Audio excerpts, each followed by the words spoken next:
This video is to help you through the activity on moles and Avogadro's number. This is essentially an activity on unit conversion using two new conversion factors. We are going to learn today how to convert between the number of things and the number of moles of things. So when we're talking about number of things today, we are going to be focused mostly on the number of atoms or the number of molecules. The way that we convert the number of atoms or molecules or anything into a number of moles is using Avogadro's number. We'll also learn how to convert moles of things and grams of things. Whenever we want to convert moles of things to grams, or units of moles to grams, we use something called the atomic mass or molecular mass, and this comes directly from the periodic table. First, let's talk about Avogadro's number and how we can convert a number of things to a number of moles. Let's use an analogy using something that you're familiar with. Okay, moles is just a unit similar to a dozen. If you have 1 dozen of anything, you know that you have 12 of those things. So 1 dozen eggs is 12 eggs, and a dozen donuts is 12 donuts, or a dozen people is 12 people, and therefore a dozen atoms would be 12 atoms, or a dozen molecules would be 12 molecules. This dozen unit is very convenient for talking about a number of eggs or donuts. But a dozen atoms or molecules would be such a small amount that you wouldn't be able to see it. And so it's not very convenient to talk about atoms and molecules in such a small unit like 12 or 1 dozen. So there's a different unit that we use called the mole. And the mole is a much bigger number. So there are much more things in a mole than there are in a dozen. Here's a number of things that is in 1 mole of anything. This number is very large. Normally you'll see me rounding it to either the hundredths or thousandths place. So I will use 6.02 or 6.022 times 10 to the 23rd. It's basically this number times a trillion times a trillion. And that is a lot of things. So 1 mole is this many things, just like 1 dozen is 12 things. The mole is a really convenient unit for us to talk about very, very small particles. So it's not as convenient for the types of things that we normally talk about as a dozen. So once again, if we had a dozen eggs, that would be a convenient amount of eggs. But a dozen atoms isn't very much. On the other hand, we don't usually use the mole as an everyday unit because 1 mole of eggs might cover the entire surface of the earth, and that's just too many for us to deal with. But 1 mole of atoms is a really nice amount. It's about a handful of stuff. So here are some 50 milliliter beakers that have exactly 1 mole of different substances in them. In this beaker is 1 mole of iron atoms, or 6.02 times 10 to the 23rd atoms. This beaker has copper atoms, tin atoms, and iodine atoms, and in each beaker there's exactly 1 mole of those atoms, or 6.02 times 10 to the 23rd of those atoms.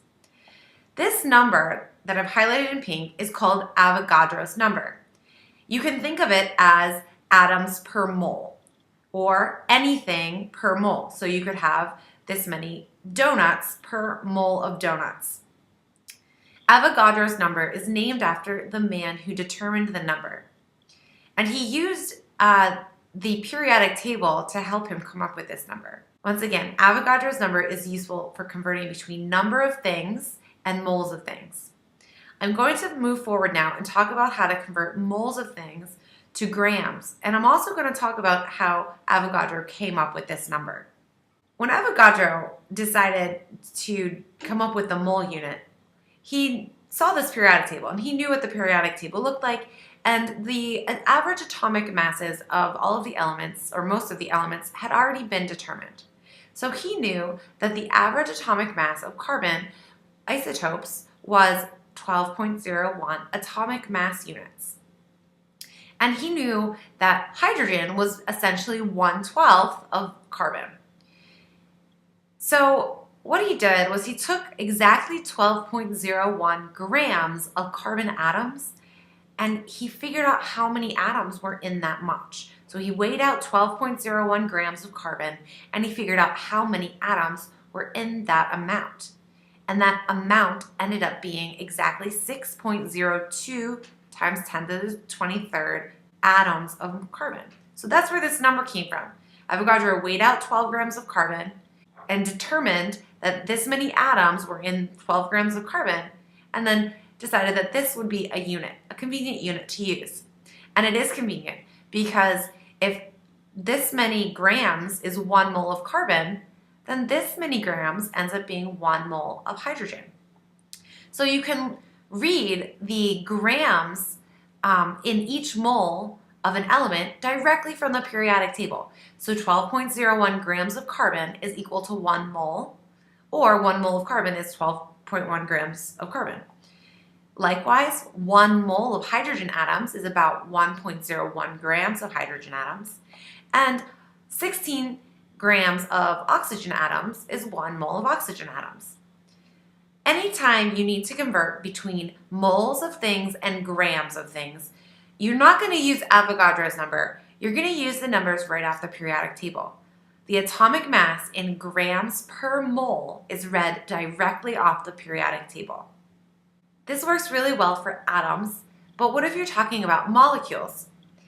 If you're talking about molecules, then you just need to know what the molecular formula of your molecule is, and you need your periodic table. So basically, to find a molecular mass, or the grams in a mole of a molecule, you just add the masses of the atoms in the molecular formula to get the molecular mass. Here's an example. Let's say I want to determine how much 1 mole of snow weighs. Since it's so cold outside, we'll use snow. But really, snow is just water. So we're talking about water. The first thing we have to do here is figure out what the question's asking us. So what it's asking us is to convert 1 mole of water into grams of water.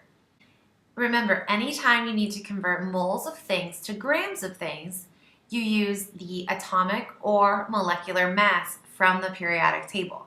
In this case, since water is a molecule, we need to calculate its molecular mass. In each molecule of water, or let's say in 1 mole of water, we're going to have 2 moles of hydrogen atoms and 1 mole of oxygen atoms. If I add the masses of these things together, I will get the mass in 1 mole of water molecules. So I look at the periodic table and I find the atomic masses of hydrogen and oxygen. And I find the molecular mass of my water molecules. So 1 mole of water molecules is 18.02 grams of water. Now I can use this as a conversion factor to convert moles of water directly to grams. 1 mole of water molecules weighs 18.02 grams. This is how you can use the molecular mass or the atomic masses as conversions between moles and grams of things. Remember, anytime you're converting between moles and number of things, like number of atoms or number of molecules, that's when you have to use Avogadro's number. This is the number 6.02 times 10 to the 23rd, and it's units of things per mole. Whenever we're converting between moles and grams, that's when we need the atomic or molecular masses from the periodic table. And these numbers are in grams per mole. Make sure you're using these units correctly as you go through your activity. The key is available online. Thanks for watching this video on Avogadro's number and the mole. If you have any questions, feel free to post them in the comments. And if you like this video, don't forget to vote.